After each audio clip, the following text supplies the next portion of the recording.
If you just started DragonSword Awakening and already feel weak or a bit lost, relax, that's normal. The game has a lot going on at once, and if you don't fully understand the systems right from the start, you'll end up wasting time and resources for nothing.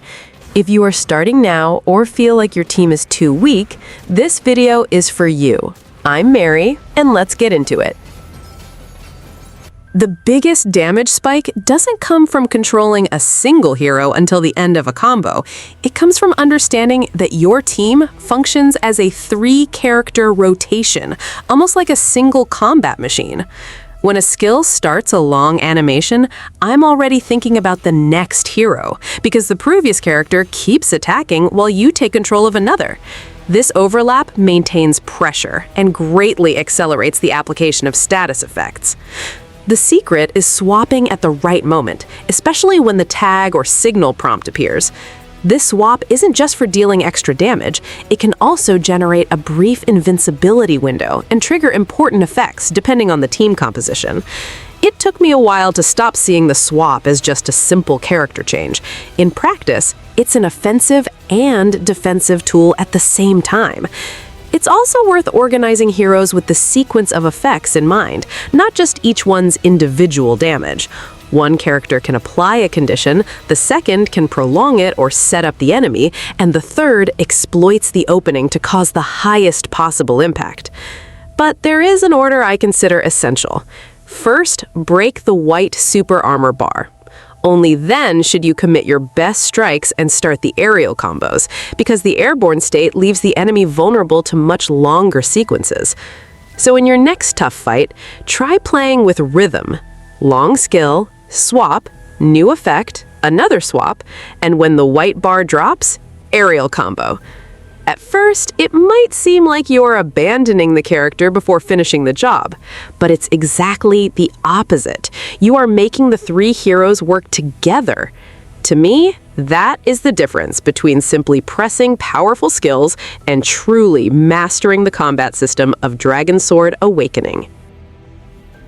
In DragonSword Awakening, I find it much more efficient to choose a main team of 3 heroes and genuinely invest in it, instead of trying to make the entire roster equally strong.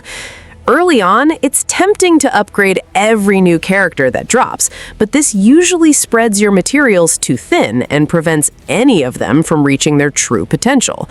A well-built team almost always yields better results than several average heroes.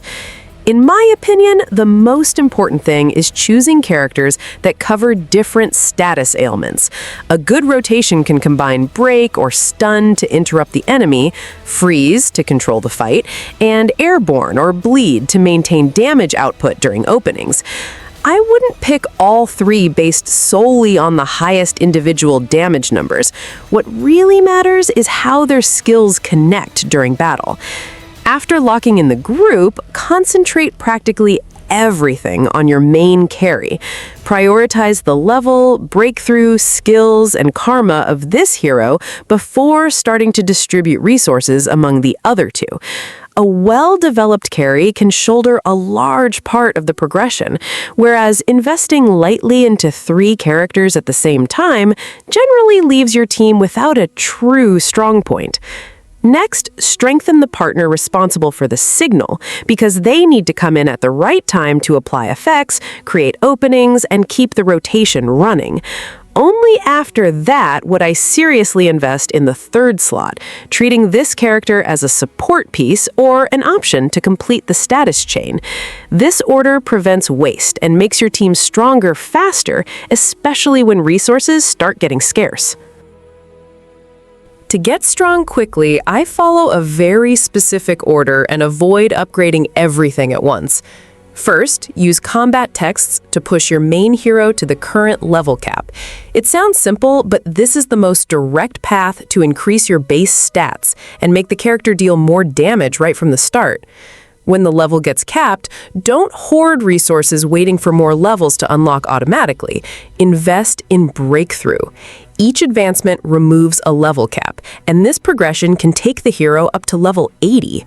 In practice, a breakthrough is usually more important than putting materials into another character, because it keeps your main growing while the rest of the team is still fulfilling a specific function.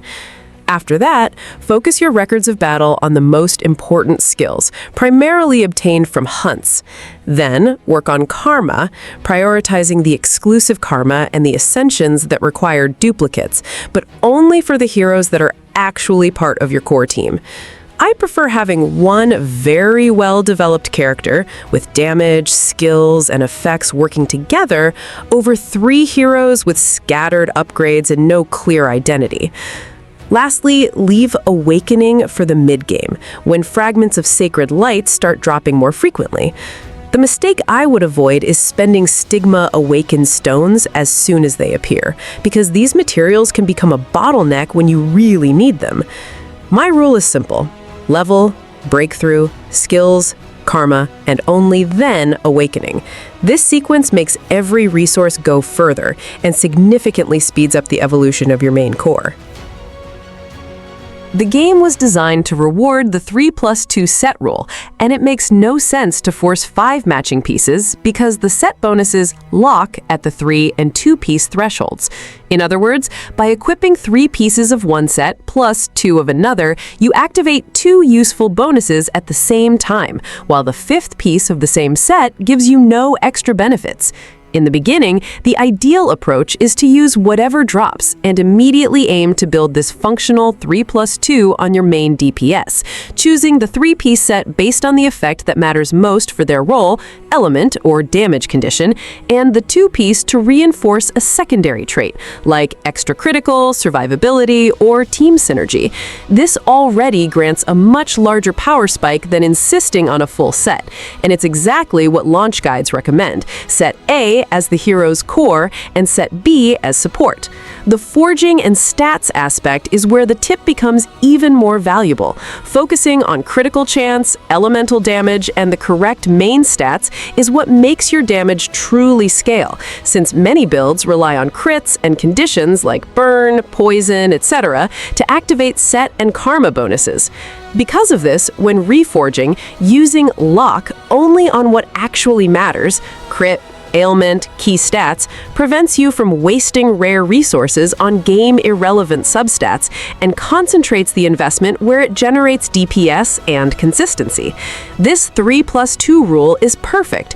It forces you to think function by function instead of just following color or rarity, and it aligns seamlessly with the philosophy of building teams around elemental synergy and then refining substats. Farming critical chance early makes sense because in this game, effective damage against bosses heavily relies on consistently turning your hits into crits. The system features crit resistance on enemies, which is why many people try to get close to 100% real crit before solely focusing on crit damage. By raising crit chance first, you ensure that every attack or crit damage increase has much more impact, since it will proc frequently. The fully ascended crit karma is the heart of the build. Base crit karmas start with modest values, but by using duplicates and upgrading to rank 6, the crit bonus jumps from roughly 6 or 9% to a flat 35% crit chance. This is massive for the early game because it's a direct gain, doesn't rely on conditionals, and still scales with the rest of your gear. Combining this karma with the Infiltrator set, 3 pieces, and the Awakening bonuses is what gets you to around plus 50% crit relatively early. The Infiltrator set provides a significant crit chance bonus right at the 3-piece mark, and several heroes gain 15 to 25% crit chance just by reaching certain Awakening tiers. Summing up maxed karma, 3 pieces of Infiltrator, and the Awakening crit, you can actually hit that 50% range without needing perfect legendary gear, which frees up room for you to invest in raw damage and crit damage later. If you want to get strong as fast as possible in DragonSword Awakening, I would turn daily activities into a fixed routine, almost like an account maintenance checklist. I would start with daily challenges and regional missions because they deliver consistent resources and keep your progression moving forward without relying solely on the story. Since these missions reset daily, skipping a session means losing materials that could be strengthening your team. Next, I'd tackle the world bosses, but with a bit of planning. They are a good source of base karma and can provide duplicates for ascension, so I would pick the boss that has useful rewards for my main carry, rather than fighting any of them randomly. There is still a degree of luck in the drops, but early on, these duplicates can significantly improve team performance. Hunts would also enter my routine whenever I needed to upgrade a specific skill. They are the main source of record of battle and can be repeated, so I would select the boss that drops materials for the most important hero in my comp. The higher the difficulty you can consistently clear, the better the utilization of your time and energy. Finally, I would push as far as possible in the Tower of Trials, mainly for the fragments of afterimage and exclusive materials. Unlike world bosses, which can rely on random rewards, the tower acts as a progression goal that continues to benefit your account as you clear new floors. My ideal routine would be daily missions, world bosses, hunts for skills, and Tower of Trials. Following this order, almost every activity directly contributes to making your main core stronger. Fate's Invitation is one of the most valuable resources for building your team in DragonSword Awakening precisely because it doesn't depend on luck.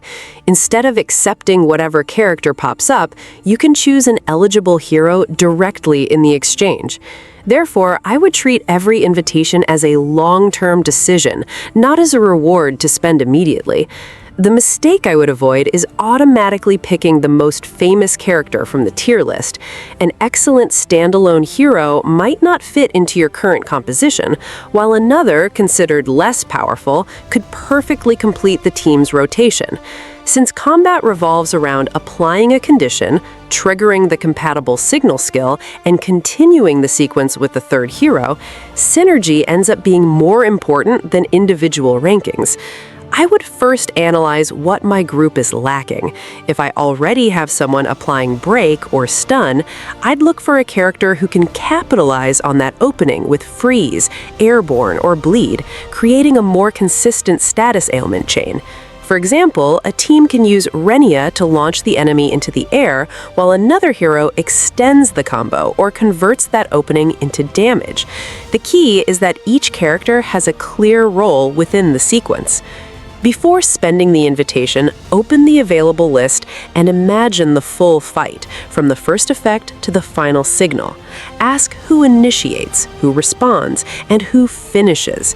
If the new hero fixes a real weakness in your team, they are probably worth more than a strong character who just repeats the role of someone you already have. In the end, the best hero isn't necessarily the most powerful on the list, but the one that makes your three characters function as a true unit. To get strong faster, I wouldn't treat the open world just as a place to follow the story.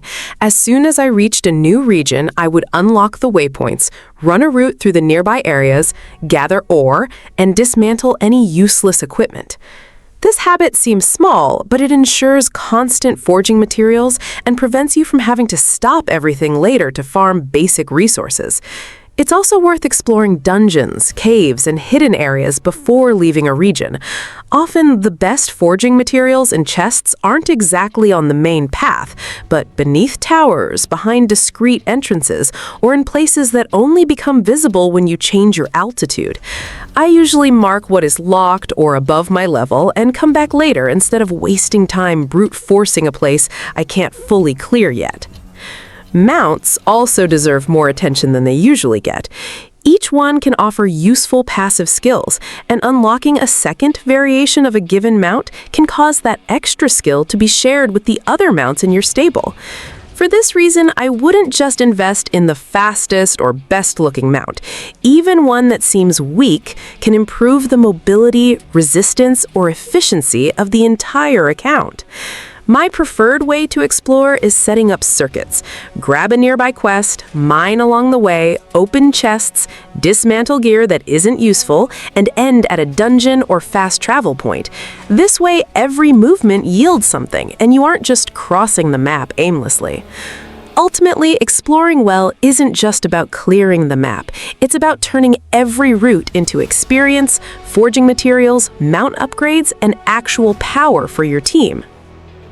Against Nightmare Hunt bosses, I wouldn't start the fight simply trying to dump all my damage. These enemies have a 90% damage reduction until you apply the correct elemental weakness, so the first step is figuring out if the boss is vulnerable to burn, shock, poison, bleed, or frost. Without this, your hits seem to do nothing, even when the team is well equipped. Because of this, I would always bring at least one hero capable of applying the element required by the boss. Once the weakness is triggered, this damage reduction is removed for as long as the effect remains active, and the battle completely shifts its pacing. Instead of swapping characters without a plan, I would set up the composition thinking about the elemental weakness first, and only then choose the heroes responsible for the damage. After breaking the white super armor bar, pay attention to the grab prompt. I know it might feel weird committing to an animation that takes the character off the ground, but this is exactly the opportunity to massively increase damage. The mounted hero keeps attacking the boss while you swap to another character and use skills freely on the ground. In practice, you turn a control window into a double damage situation. I would use the grab immediately after breaking their posture, keep the character latched onto the vulnerable spot, and take advantage of the second hero to apply the next weakness, use a signal skill, or set up another combo. It's one of those mechanics that seem optional at first, but when you learn to combine elemental weakness, broken super armor, and grab, the Nightmare Hunt bosses stop feeling like damage sponges and start going down much faster. Before starting to invest in multiple characters, I would lock down a complete damage loop for one hero or a team of 3. This means pushing the level forward, upgrading core skills, equipping functional gear, and slotting the correct karma. A character with all these elements working together usually has a much bigger impact than 5 heroes with good levels but undeveloped equipment or skills. I would start with the hero I control for the majority of the fight, because they need to be able to initiate or capitalize on the enemy's openings. Then, I'd upgrade the partner, who applies the status ailment or enables the signal skill, and only then would I bring the third character up to a reliable level. This order builds a solid foundation without burning materials on characters that aren't yet part of your main rotation. To me, the test to see if the loop is working is simple. The first hero creates the condition, the second manages to trigger their signal skill, and the third maintains the combo, boosts the damage, or provides safety.